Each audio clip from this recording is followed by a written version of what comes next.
쉽게 말해서 누가 이거 어떻게 검색해야 돼요? 라고 물어봤을 때 땡땡땡이라고 검색하시면 돼요 라고 쉽게 말할 수 있어야 되는 거죠. 인스타그램을 비즈니스적으로 이용하기 위해서 필요한 가장 기초적인 기본 구성은 3가지입니다. 안녕하세요. 달리는 뉴포티 마케팅 디렉터 위드 선율입니다. 오늘은 지난번에 말씀드렸던 인스타그램 브랜드 세팅법에 대한 이야기를 나누고자 합니다. 인스타그램은 기본적으로 이미지, 본문, 해시태그로 이야기하는 플랫폼입니다. 개인의 인스타그램 운영이 아닌 사업주 브랜드 세팅에 대한 필수 요소에 대해서 설명을 드리려고 합니다. 인스타그램을 비즈니스적으로 이용하기 위해서 필요한 가장 기초적인 기본 구성은 3가지입니다. 첫 번째, 계정 이름. 두 번째, 프로필 이미지. 세 번째, 프로필 설명입니다. 자, 첫 번째, 계정 이름은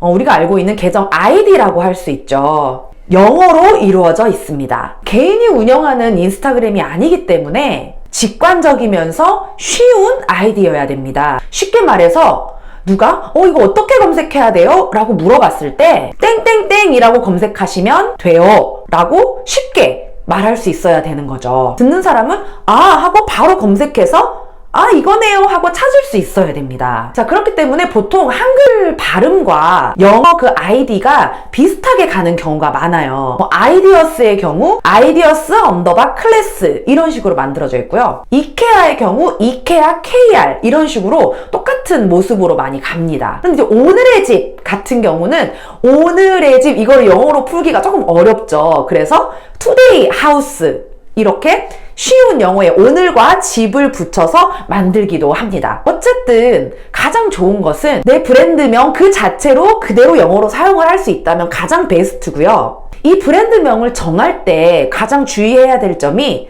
검색을 했을 때 내 브랜드명보다 더 유명한 게 나오면 불리하다는 거예요. 왜냐면 이미 내 브랜드 이름보다 더 유명한 게 상단에 있기 때문에 내가 아무리 노력을 해도 그 내 위에 있는 경쟁자를 뛰어넘기는 사실 쉽지 않습니다. 그래서 보통 인스타그램 아이디를 만들 때 개인의 이름을 사용해서 많이 만드는데 비슷한 자기가 하고 싶은 아이디가 이미 선점을 하고 있어서 못 사용하게 되는 경우가 많아요. 그러다 보면 막 의미 없는 언더바를 막 여러 개를 쓴다던가 아니면 막 숫자를 1, 2, 3 4, 5 막 이렇게 붙인다던가 이런 경우가 많이 있어요. 근데 개인이 아닌 브랜드이기 때문에 이런 의미 없는 언더바를 많이 붙인다거나 아니면 그냥 반복적인 스펠링을 막 여러 번 쓴다거나 이런 거는 별로 좋은 선택이 아닙니다. 때문에 브랜드 계정의 경우는 최대한 심플하고 중복되는 계정이 없도록 만드는 것이 중요합니다. 뒤에 쓸데없는 숫자나 스펠링을 붙이지 않기 위해서는 내 거를 확정을 짓기 전에 철저하게 다 검색을 해봐야겠죠. 내 브랜드 계정인데 나조차도 설명하기 어려운 아이디로 되어 있다면 남들은 더 찾아오기가 아마 힘들 거예요. 다른 것도 아니고 내 브랜드니까 더 치열하게 고민하시고 더 치열하게 검색해서 나만의 고유한 단어를 찾으시는 게 가장 베스트입니다. 이 계정은 검색이 가능해야 되고 제3자에게 땡땡땡이라고 검색해봐 라고 말을 할 수 있어야 돼요. 저 같은 경우에도 위드 선율을 검색해보세요 라고 이렇게 전 설명을 하거든요. 이런 식으로 말이죠. 자, 두 번째는 프로필 이미지, 즉 로고 같은 거라고 할 수 있습니다. 보통 이제 개인의 계정이라면 본인이 잘 나온 얼굴이나 아니면 우리 집에서 키우는 예쁜 고양이 사진 이런 거를 프로필에 올리기도 해요. 그런데 이게 브랜드 계정이기 때문에 이야기가 좀 다릅니다. 우리 브랜드를 드러낼 수 있는 고유의 로고가 있다면 더 좋겠죠. 아무래도 요즘은 스토리 기능이 활성화가 되면서 스토리를 올리면 인스타그램 최상단에 그 프로필 이미지가 노출이 많이 됩니다. 한 번이라도 더 주목받고 클릭을 받기 위해서는 튀는 프로필 사진, 즉 내 브랜드의 아이덴티티를 드러낼 수 있는 로고 이미지가 필요합니다. 여기서 꿀팁은 깔끔하고 프로필만 봐도 딱 뭐 하는 데인지 알 수 있을 정도의 확실한 이미지여야 한다는 거죠. 너무 복잡하게 생각할 필요가 없습니다. The simple is the best. 심플하지만 확실한 이미지. 요게 포인트입니다. 세 번째는 프로필 설명 부분입니다. 오프라인으로 만났을 때 명함과 같은 부분인데요. 보통 오프라인에서 명함을 주고받을 땐 저 뭐 하는 사람입니다. 어디 팀장이에요. 이렇게 얘기를 하죠. 그 부분을 우리가 온라인에서 인스타그램으로 만나게 되면 전달할 수가 없기 때문에 프로필 영역에 설명을 해놓는 거예요. 따라서 감성감성한 그런 멘트가 아니라 이 프로필 설명만 보면 여기가 뭐 하는 브랜드인지 정확하게 드러나 있어야 한다는 겁니다. 누군가 내 브랜드의 컨텐츠를 다른 데서 접하고 결국 내 계정으로 들어왔을 때 여기가 뭐 하는 데지?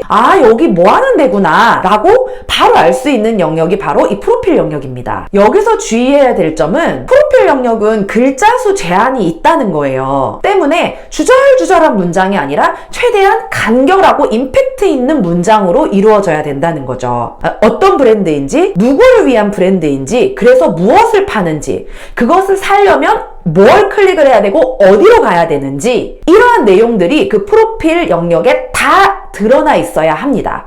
인스타그램의 경우 링크를 거는 영역은 하나밖에 없어요. 기본적으로. 그렇기 때문에 여러 개의 링크를 걸고 싶으시다면 별도의 앱을 사용을 하셔야 됩니다. 마지막으로 보너스. 말로만 설명을 드리니까 이거 어떻게 해야 되는 거지? 약간 감이 안 잡히실 수가 있어요. 이런 분들을 위한 꿀팁. 벤치마킹 하십시오. 내 경쟁업체 혹은 감히 내가 따라잡을 수 없는 선구자들의 계정을 찾아가서 분석해보세요. 아이디는 어떻게 되어 있는지, 로고는 어떻게 되어 있는지, 프로필 영역은 뭐라고 써 놓았는지. 내 것을 잘 하기 위해서는 나는 이미 너무나 후발주자고 아주 작은 회사이기 때문에 이미 성공한 계정을 보고 잘 참고해서 분석을 한 다음에 내 걸로 만드시면 됩니다. 그대로 복사 붙여넣기를 하라는 게 아니에요. 취할 것은 취하고 버릴 것은 과감히 버려서 나만의 브랜드 계정을 만들어 가야 되는 거죠. 자, 다음 주 이 시간에는 이 벤치마킹은 어떻게 하는지에 대해서 조금 더 자세히 설명드리도록 하겠습니다. 오늘의 영상이 도움이 되셨다면